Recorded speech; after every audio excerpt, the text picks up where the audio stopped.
You're listening to the Allan Gray podcast.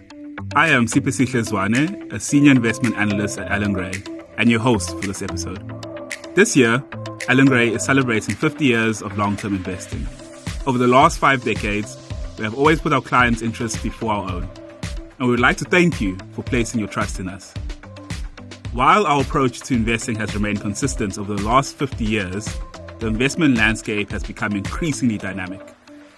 As economic variables shift, inevitably, companies and sometimes even entire sectors fall in and out of favor. I am joined by my colleagues, portfolio manager Jacques Plaut and senior analyst Pieter Koornhof, to discuss some of the winners and losers over the last few years. We'll unpack many of the trends, discuss how the market is being shaped by South Africa's challenges, and share how our consistent process has helped us navigate this environment.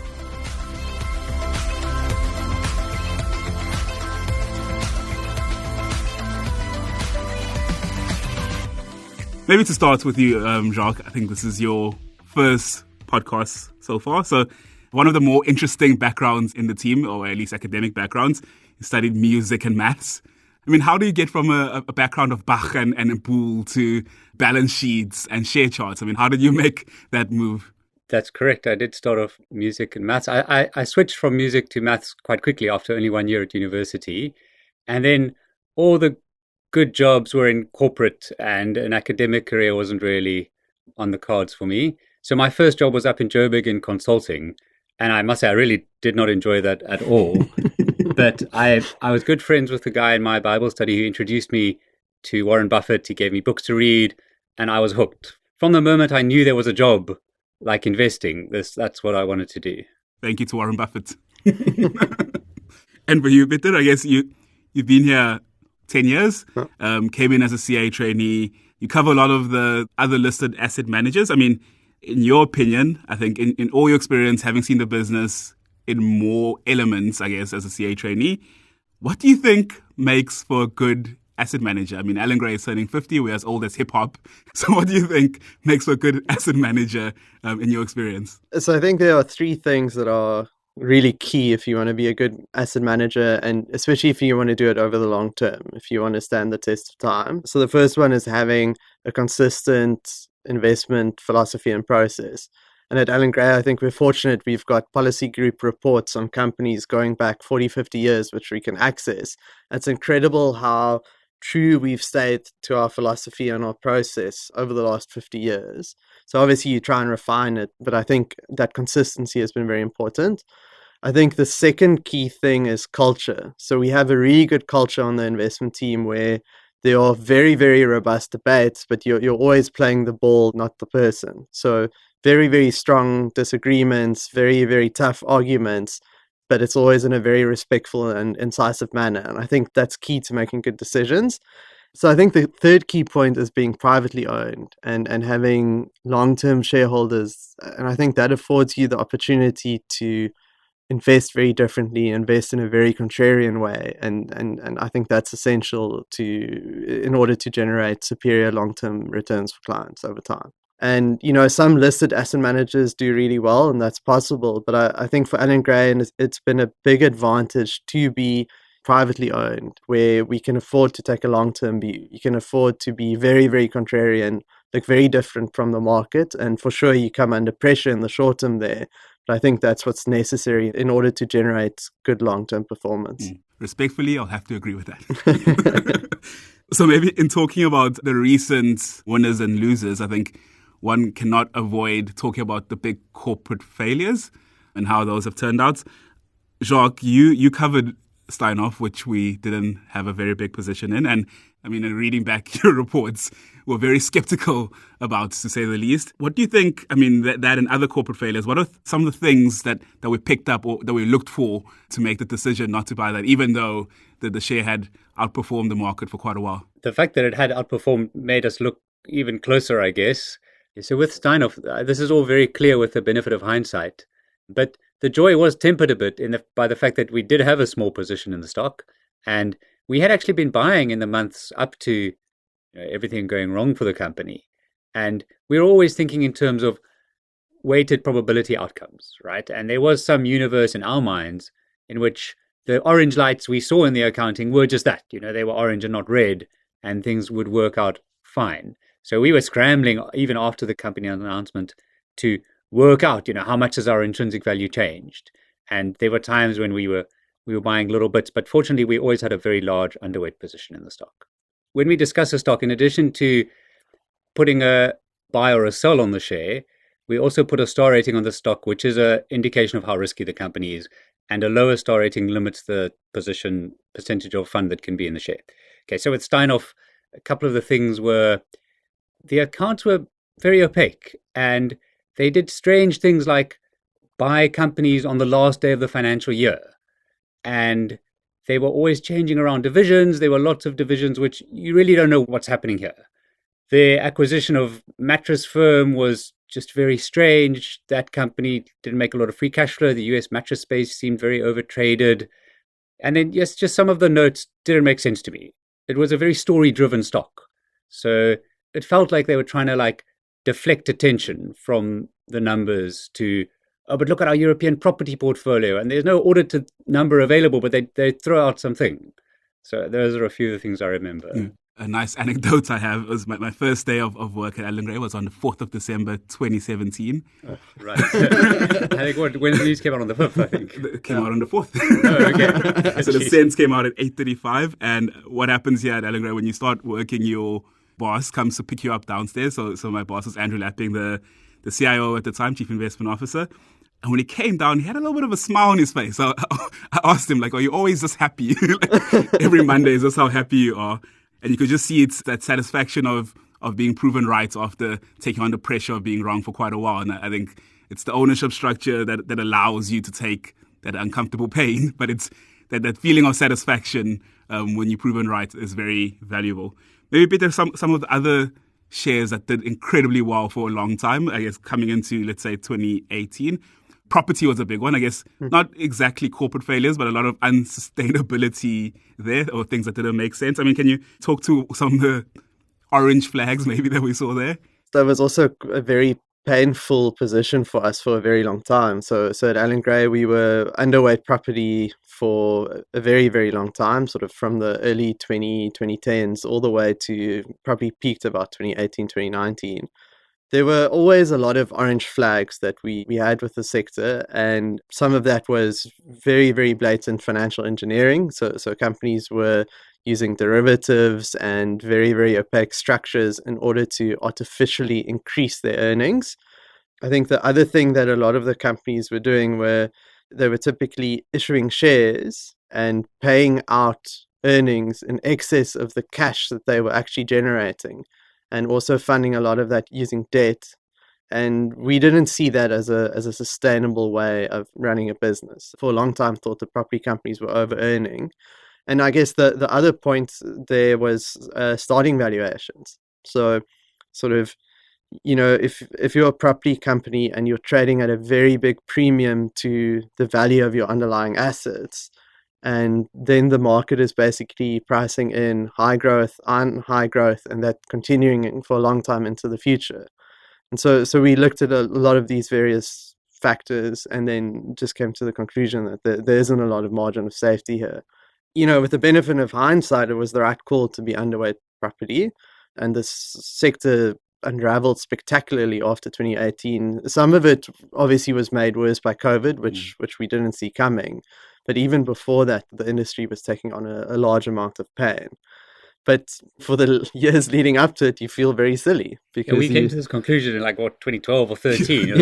Different members of the team at different times. So it's 5 years later, at least. Yes, and those are painful 5 years because you suddenly go, okay, are we missing something? And then again, it feels quite vindicating to be proven right in the end. But then, this being Allan Gray, the very next day you're like, okay, well, it's fallen a lot now. Is there value?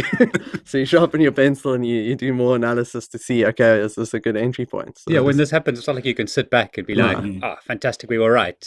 Because there's always the chance that actually, no, now they're cheap and you should be buying it, or you're going to underperform from this point onwards. It's similar with Steinhoff, actually. Yeah. It seems so clear now, but when it was all happening, it wasn't clear at all. The initial announcements were kind of a bit vague. we were scrambling to say, or should we be buying the stock now that it's down 50%? It was still a tough time, actually. If you take 2018 as a point and look at the shares that have done the worst, maybe that's a bit of a hunting ground. So you roll forward a few years and there's very few actually that end up doing the best from the ones that did the worst. One that I think was interesting was Impala. So I think around 2018, there was a quarterly commentary that Andrew again wrote. And I think the title was, "If you like pain, try the platinum sector."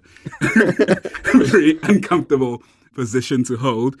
Maybe, Peter, can you talk to us about the platinum sector and I guess what was going wrong and how that managed to turn? Because I guess Impala went from being one of the worst performers going into 2018 to a spectacular share to own, probably a once-in-a-generation share to own. Well, actually, I want to jump in here. So in April 2018, Peter sent out something called an MMI, it's a money-making idea, which is we encourage the analysts to send out these to the portfolio managers when they have an idea for us to make money, right? Is there a share you think we should be buying or selling? And Peter sent one on Amplats when the share price was 300 Rand a share. And this must be one of the best money-making ideas in the history of Allan Gray. And I still remember reading it. I still remember agreeing with the note. And I didn't go buy the share. It's one of my big regrets. It could have made a huge difference. And the reason is I was so full of the other platinum companies, Implats and the Zambezi Pref shares, I guess to sort of double the pain. I mean, I was right on those, but then I saw them way too early when they started going up. Sorry, you had a question. I guess turning to where the platinum sector was in 2018. So I think the important thing to remember with mining is it's a very long cycle industry. So if you want to bring a new mine online, it takes anything from 5 to 10 years or even longer. So part of where the platinum sector was in 2018 is a function of where it was in 2008. So at that stage, platinum and platinum group metal prices were very high.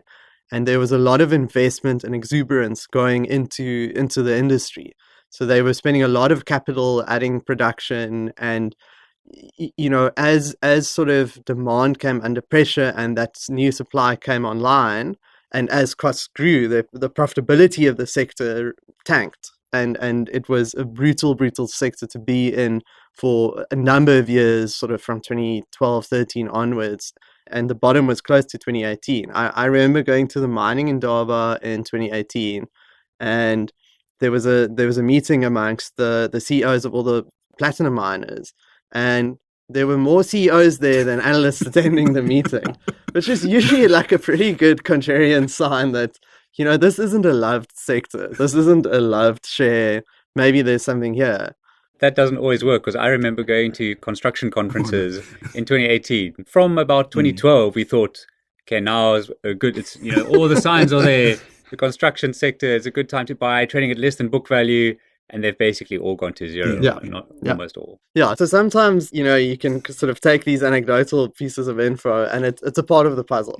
So in 2018, what you'd had is you had a lot of the platinum group miners they'd been cutting costs for years. They hadn't been adding new supply, and in fact, they'd been underinvesting in supply. And a lot of them had quite a lot of debt built up, which is also important, and I'll get to that. But then conversely, China's economic growth, rising environmental standards in terms of most of the platinum group metals get used in cars to reduce carbon emissions effectively. So as those environmental standards were being raised and China was growing and more people there were buying cars, you had demand for these metals increasing a lot. So you had this great inflection point where everyone hated the sector, starting valuations are low, you have a lot of debt, you've got low costs, the basket price or the price of platinum is set to rise. And that just set it up for incredibly good performance over the next 5 years. Could it have been different, I guess? So Absolutely. Lonmin was on its third rights issue and ended up practically going bankrupt. Yeah. Sibanye ended up buying it. Yeah. But if you'd hold the listed shares, you would have had zero, I think. I think maybe the likes of say Impala, a couple of the others, if conditions had stayed as they were for another year or two, I suspect they might have had a similar fate. I mean, all of them were selling assets, looking at closing mines, looking at rights issues.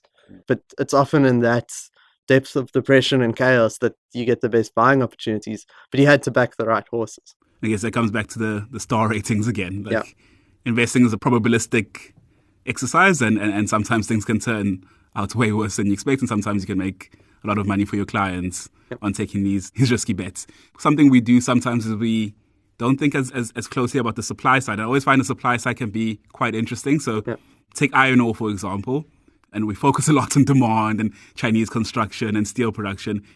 But iron ore is controlled by a few large companies that have been way more disciplined in the cycle than the last, and have an ability to control supply. Call it a spirit of cooperation, call it discipline, call it what you may, but and that tends to move with demand. I mean, I guess when commodity prices are low like that, does it matter which company you buy? I mean, should you just buy anything that makes platinum? At some point, Impala had the same market cap as Astral, right? When things are that cheap, I mean, Astral, the chicken farming business, and Impala brings out platinum from the ground. When things are that cheap, does it matter which company you buy? So if I can take that, I think it does, and it's for two reasons. So if you look over the last 5 years, the total return on Impala has been roughly double what you got on Amplats. There are kind of two main things driving that. So the one is Impala's starting valuation was a lot lower, and then secondly, it had a lot more debt than Amplats. Those two things together, as your profitability increases, if you have a lot of debt and you can pay down that debt, that magnifies the impact to the upside if things go right. Conversely, if things don't go right, it's often the debt that takes you out. I think it does matter who you back, but it's not always linear, and sometimes you have to be strategic. So I remember at the time I thought Amplats was attractive because its balance sheet was the least bad of the platinum miners. So I thought if things stay tough, you're still unlikely to have a rights issue, but if things turn out better, you should be okay. So that risk-reward trade-off is good. But that's not always the case, right? Yeah, so in a bull market, you often want to buy the worst company because that'll be the one with the most debt and the one with the lowest margins and the one that benefits the most from a bull market. But I wouldn't say that's a good rule of thumb, right, to start off with. Over the very long term, you frequently get two companies in the same sector where one massively outperforms the other. And I definitely think it's worth spending the time and the work to actually choose the better company, the most well-run company. I guess over the same period in the last 5 years in the gold mining space, I think Gold Fields has almost doubled the total return of Anglo Gold. I mean, I think another thing that matters is are you actually improving your operations? That tends to matter a bit. And can you grow production? Sometimes that matters as well. Sure. And then I guess looking at the list of shares that were doing the best in 2018 as well, it looks like it's very difficult for the ones that did best before to carry on being the best shares. Take an example of Capitec or Clicks. And they still feel like very good businesses. I don't think the fundamentals have gotten that much worse. I mean, would you say buying the best shares, even though it's not a good idea? I mean, a lot of people like the quality stuff, so you just buy the best shares and hold on to them forever. I think a lot of it comes down to starting valuation. So if you go back to 2018, and it feels like an age ago, but that was the height of Ramaphosa, right? So Ramaphosa just came in, the market was pricing in him succeeding in reforms, South Africa returning to stronger economic growth, and there was, I don't want to call it like a South African renaissance, but that was almost the feeling on the market. And we wrote there were a couple of quarterly commentary articles, and our positioning was, listen, this is looking quite optimistic for SA Inc. shares. And so the likes of Clicks, Capitec are there, and they are good businesses, but I think the starting valuations were just too optimistic. Then conversely, now I think you can say a lot of things about South Africa, but I don't think we're, at the heights of euphoria at the moment. The outlook's pretty pessimistic if you listen to most commentators and most economic analysis. So having gone from sort of that high to a pretty low sentiment at the moment, and high starting valuations when you buy in, even if those are good businesses, you can still get pretty disappointing returns over the next 5 years. Not always, but quite often. As with anything in investing, there's no rule of thumb here. So you definitely can't look at the best shares over the last 5 years and have an automatic, okay, let's either avoid these or buy them. There were times when the best shares over the last 5 years were absolutely the ones to keep owning. And I think in the US, for example, I suspect the list in 2018 and the list today probably looks quite similar. And as it happens in SA, not now, but retailers, for example, had a fantastic run from 2003 till 2008, and they kept going.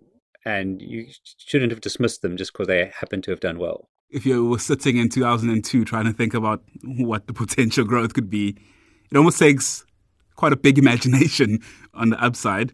I mean, one share that did surprisingly well in 2018, that probably would have been a good idea to own, was Richemont. I mean, could your imagination have imagined what happened since? Could you have seen that in a picture somewhere in your mind? I would like to think so.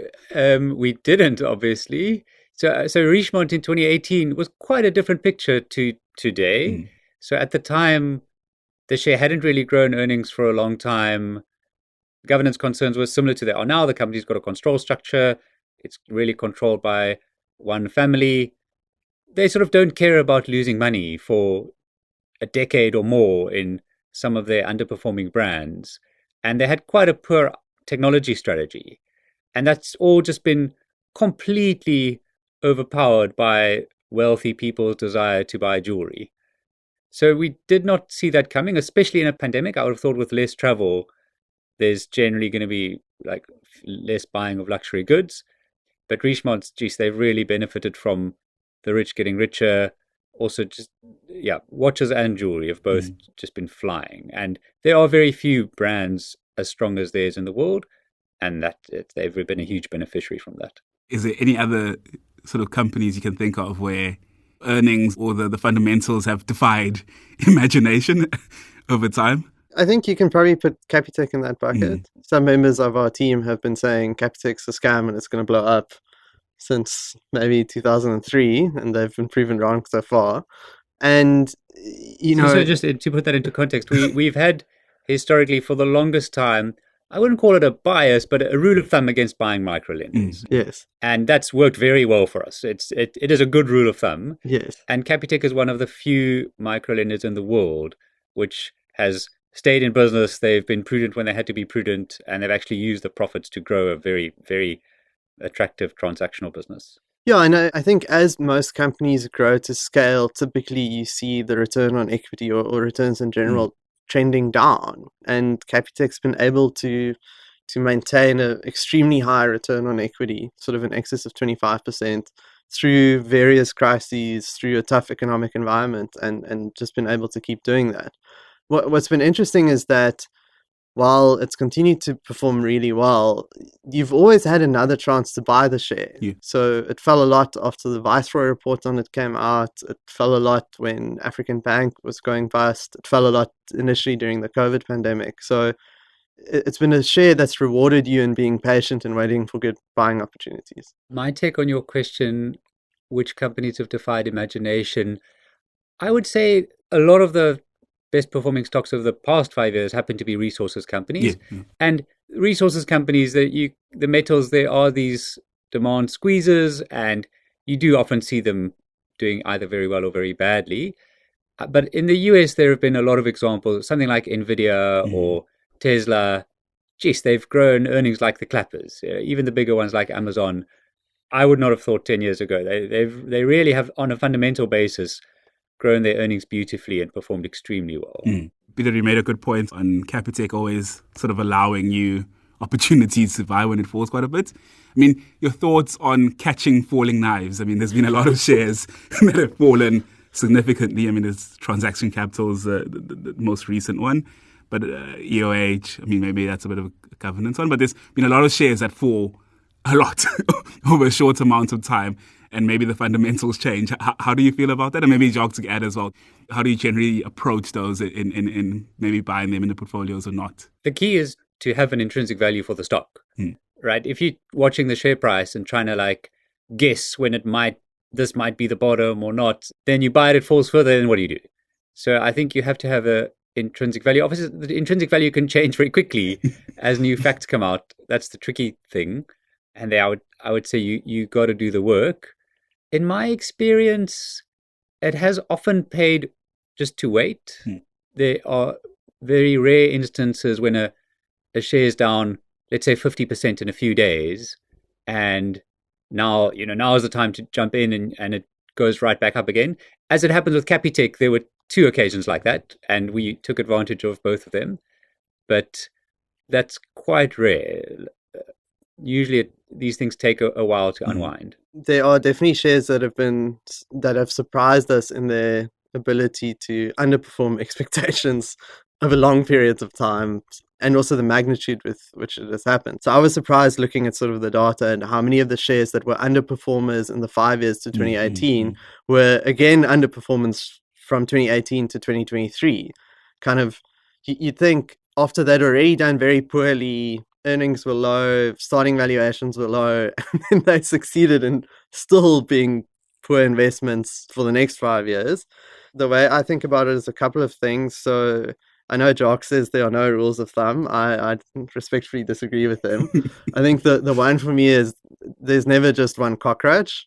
So often when there's some kind of blow up at a company, it takes time for all of that to emerge. And again, it's a good idea not to buy a full position the first day, because often it takes time for more or all of the bad news to come out, especially if it's like governance issues and things like that.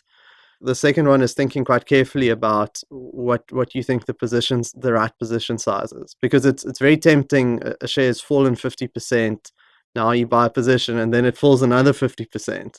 But you've already deployed quite a bit of capital in it. So just playing along the patient game.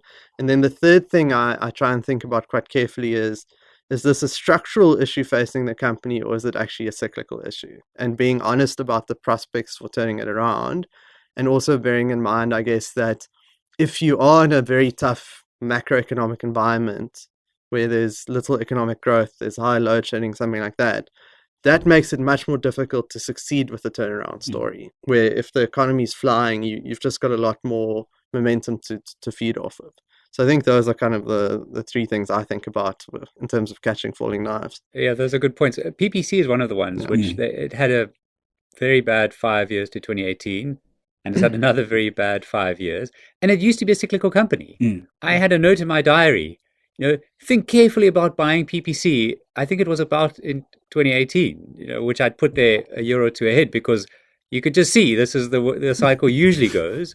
And in this case, the cycle didn't repeat. So, Peter, you know the cement industry better than us. What's your take on what went wrong there? It's been a tough industry in that you've had persistently weak demand, which has just kept going for a lot longer than I think most people were expecting.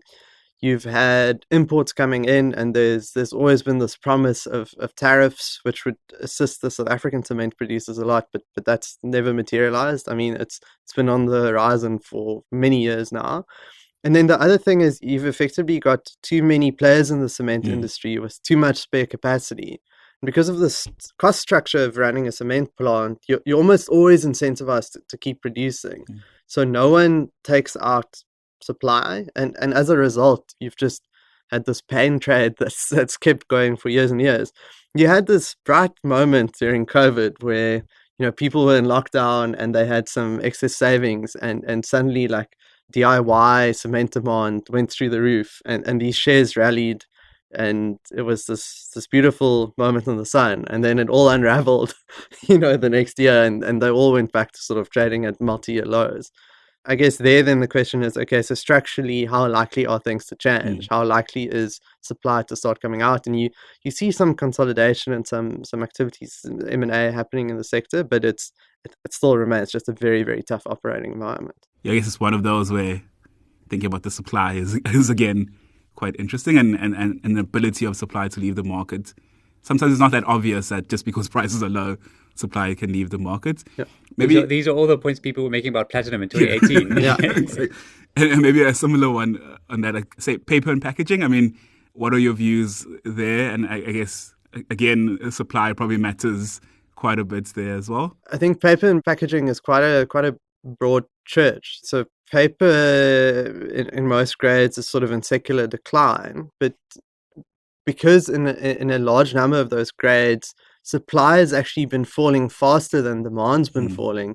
You've had a number of companies actually generating really good returns in paper. So it's a very counterintuitive one, because people would look at paper and think, oh dear, like who'd want to buy a paper mill? Like, everyone's using less paper as the There's world's more than 10 digitizing. pages of printed paper on the desk right now. Yeah, Alan Gray's maybe not a good example. But because the supply has been falling faster than the demand, you can still make very good returns there. Packaging's sort of been the opposite, where as people order more things online and the Takealot box that your package comes in, you need packaging paper to make that box. And also, as there's been a transition due to environmental considerations away from plastics, and especially single-use plastics, towards paper packaging, which is more sustainable, more friendlier for the environment, there's been a lot of demand growth there. But what's also happened is, there's been a lot of supply growth. So packaging itself has actually also been a relatively tough industry, especially over the last year and a half. Supply growth has outstripped demand growth in that vein. So it's often quite counterintuitive. It's not just what's growing quickly and you should invest there. That's actually not necessarily a good strategy. So a thing like Nampak, right? So how do you think about shares that almost have always felt like a bit of a value trap? So they always look cheap, but they always stay cheap. There was a time when Nampak was 40 Rand a share and things were flying and it looked like a great South African growth company. It must have been before both me and Peter joined. I mean, going back even further, Nampak was one of South Africa's most prestigious industrials. So maybe, I guess, on the checklist or rules of thumb, is there things you can think about to avoid value traps? Things that just keep getting cheaper and already cheap. I mean, Braitz is an example. I mean, 5 years ago probably was already looking a bit cheap and kept falling. So I think it comes down to one of Peter's points earlier. Is it cyclical or secular? Is there underlying growth or is this thing just falling? And then a lot of the times when it does go wrong, there's also poor governance. We do a lot of work on remuneration. And when you meet with the remuneration committee, and it's very clear that they're not really interested in paying the CEO for excellent performance. They're interested in paying the CEO no matter what happens to the underlying business. Then that's a real worrying sign for a company. And I would say almost all the kind of industrial companies that have done very badly, not all of them, but many of them, we can go back and say, yeah, that happened. It was clear that the CEO wasn't interested in improving the products. He was interested in getting what he could from a sinking ship, salvaging whatever furniture he could. I completely agree with Jock. I think there's one thing I'd add, though, and that's debt. If you don't have debt, you've got a lot more breathing room to turn things around. You've got less time on the clock. If you do make a mistake or it doesn't work initially or it takes a bit longer, that's not fatal. But if you have a lot of debt, it just amplifies whatever weakness or mistakes are made. And often then that forces you to have a rights issue, which might permanently destroy value, or the banks squeeze you and they force you to take more funding at exorbitant rates or whatever. If there is a lot of debt, it just makes it so much more difficult to actually turn it around. But then maybe touching on what we spoke about earlier in the platinum shares, if there is a lot of debt and they succeed in turning it around, it's a thing of beauty. And that amplifies the returns to the upside if it works out. Debt can sometimes be a symptom of how far are you in the process. If you have a company that's in secular decline, well, at the start, the company often will have cash. And then after 5 more years of secular decline, then it has debt. A value trap, in my understanding, is a stock that's on a low PE ratio, the price to earnings ratio, the price divided by the most recent earnings. But it's not cheap. So earnings are going to fall. You shouldn't buy it. So it looks like on traditional valuation metrics looks cheap, but actually, if you do the work, it's not cheap. I mean, another thing that's probably usually useful to look at is the ability of the business to generate free cash flow, but also like real free cash flow. So cash flow that they can actually extract, that's not stuck in countries, that's actually able to be paid out or to be deployed. I think that's quite important. And also where does the debt sit? So like a mismatch in debt can be a very risky position to be in. So if you have dollar debt, but you have businesses in Angola and Nigeria where you struggle to get cash out, then I think that can turn out very bad very quickly. One for you, Jacques. You cover the JSE, so you look at that business. I mean, a lot of people have been worried about delistings, and I mean, there's been a lot of M&A. So one of the best shares in the 2018 list was PSG, which has subsequently delisted. I mean, do you think that's a problem? I mean, is there an opportunity around there? How do you think about that, both for JSE as a business and I guess for investors? Yeah, so JSE Limited, the company that runs the stock exchange, listings actually don't matter to the JSE's valuation. What matters is the really the top 40 companies, probably only the top 10 companies, and how many buyers and sellers are there? How actively are people trading those shares? And as long as those stay on the fact that 10 small caps have delisted, it really makes no difference to their earnings. They take a tiny little fraction of every trade. And really, it's sort of not sparse on the other big ones. So something that isn't great for them is when all the foreigners sell their South African shares and they're out the market, right? And they're not coming back. Then the trade in those shares is, well, now it's just South Africans trading with each other. There is just lower volumes. Okay? We more agreed with each other on what the valuations should be. The stock exchange is on a low PE multiple. And I don't know if that's driven by the sentiment around M&A or mergers and acquisitions and delistings. I think it's really driven because the business has performed very poorly. Revenue is really a function of trading, which hasn't been great, and they've grown costs a lot over the last 5 years. So their margin's been declining, and this could be one of those which it's really a high quality business. It's a monopoly in South Africa and should be doing a high ROE, and it looks like it's on a low multiple, but investors are worried that, well, if earnings keep falling, then it's a value trap. I think the delistings have been it's been interesting, the impact that's had on our clients' portfolios. A couple of the delistings, the companies that delisted have been good shares that we've held in the portfolio. So I'm thinking the likes of Peregrine's there, PSG's there was a big outperformer, Pioneer was there, Clover was there. So we've definitely held companies that ended up, being bought out one way or another and then delisting for let's call it good reasons. Conversely, there have also been mistakes we've made. So maybe likes of a Basil Reed or a Group 5, where those were shares in the portfolios that ended up delisting, but because the businesses went bust eventually. Just from a shareholder return perspective, it's not necessarily a good or a bad thing. I think the one thing is obviously to what extent does that shrink our investable universe or not? But even there, I think we still have a lot of choice. We still have a lot of opportunity for diversification, for stock picking opportunities. Maybe imagination again. Let's get back to that.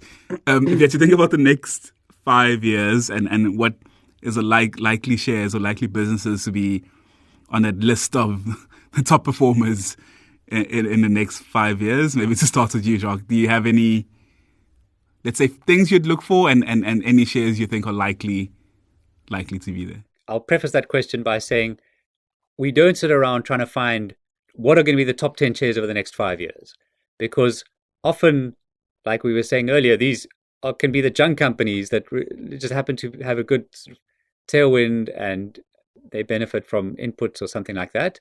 We're really trying to get at companies that are going to do a reasonable rate of return at a reasonable level of risk. But then, to answer your question, what could be the ones that do really well? So there are a lot of SA Inc. stocks where the sentiment is really poor. I remember looking at these companies in 2013, and back then a normal PE ratio for really not a great quality SA Inc. business was about 16 times earnings. Sure. And now you can, now a normal multiple for these companies is 8 times earnings, and you can get them for 5 sometimes. So if there's a change of sentiment towards South Africa, the really bombed out SA Inc. stocks could do extremely well, but both from a re-rating, but also just, the economy is, these things feed off each other. So as sentiment improves, more people invest in projects, people renovate their houses, everyone's all of a sudden, I think the economy starts growing, the businesses fundamentally then also do well. So you get higher PE ratio on higher earnings. Our listeners might accuse me of having a very large imagination when I say this, but these things happen. And then I think the gold stocks, these are some of the best stocks of the last 5 years, but the gold price is not anchored to anything. And there's some scenario in the future in which people want a real safe haven when developed world debt acts the same way as emerging market debt is currently acting.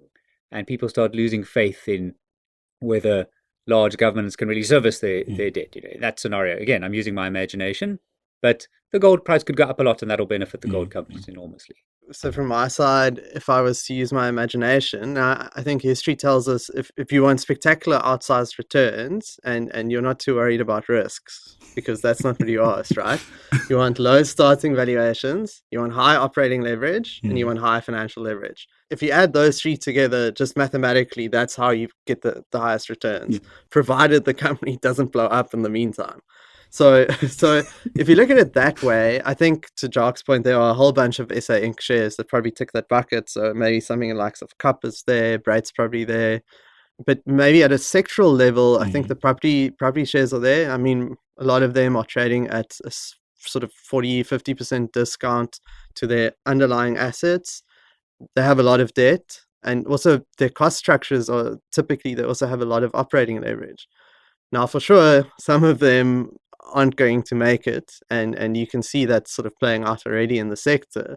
But if things do turn, I can easily imagine 5 years from now how, that would have been the sector to own. But it's very, very difficult to know whether it's going to turn and also which ones to back there. So that's the one preface. And then if I don't use that sort of structural hat and I start looking at specific shares, I think there are two shares that stand out for me as potentially being at low inflection points in terms of, the industry has been under pressure for whatever reason. And I think there's an inflection point coming, and they're spending capital on projects that I think should generate very good returns. And they're the likes of Mondi and AB InBev, I think, is there.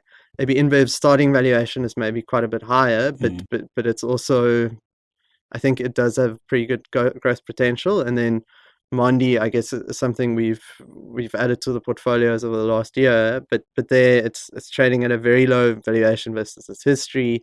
It's spending capital at very good assets, and the packaging industry has been under severe pain over the last year, and I think it's close to the bottom. But then Sappi, surely, if you're looking for a big winner over 5 years. Sure, but that's the question then is, okay, Sappi's got lower quality assets and it's got more debt.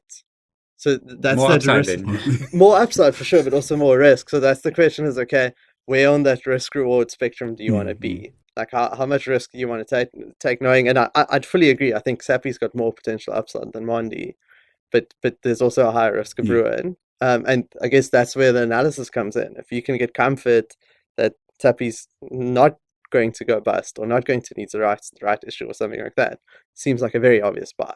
Yeah, I mean, a rights issue is also not the end of the world. We are happy to put more money into a business that's going through a tough time if we think that business is, has real value.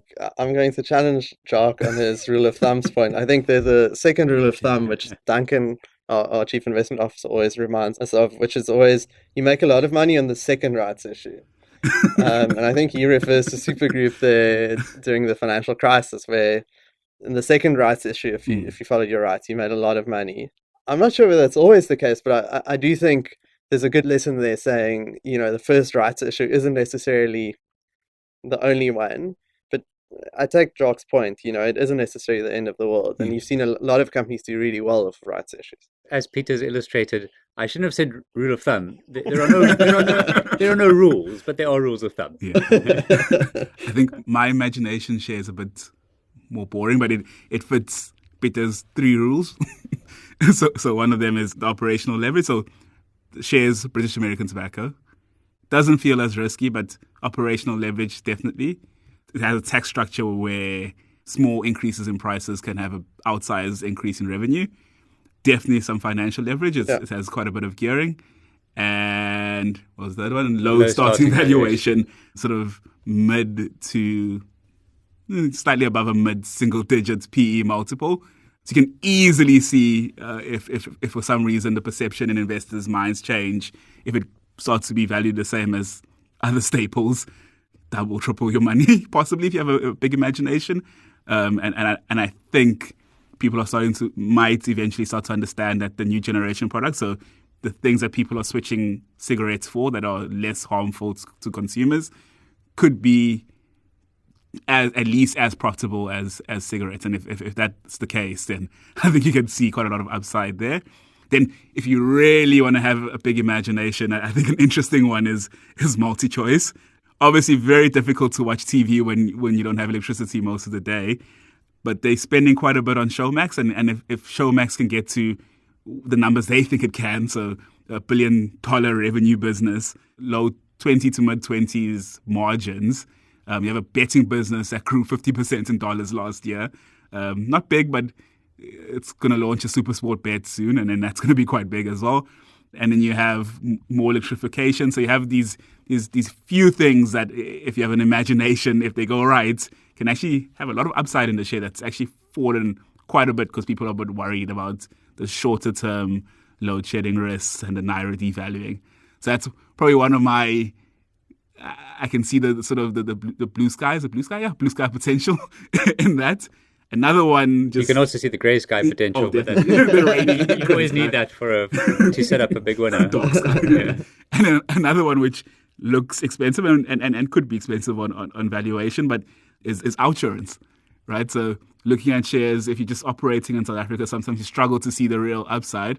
Whereas they have a reasonably big business in Australia, which is a much bigger market than South Africa, insurance-wise. And they're going to launch in Ireland, which is similar size to South Africa. Their management team has executed incredibly well historically. So if they can make a success of those, it's actually a real upside because it's bigger markets in South Africa. So you can see sort of blue skies earnings growing quite a bit. Whether the valuation is rich or not, that's a different question. But on the fundamentals, I think you could see a lot of upside there potentially.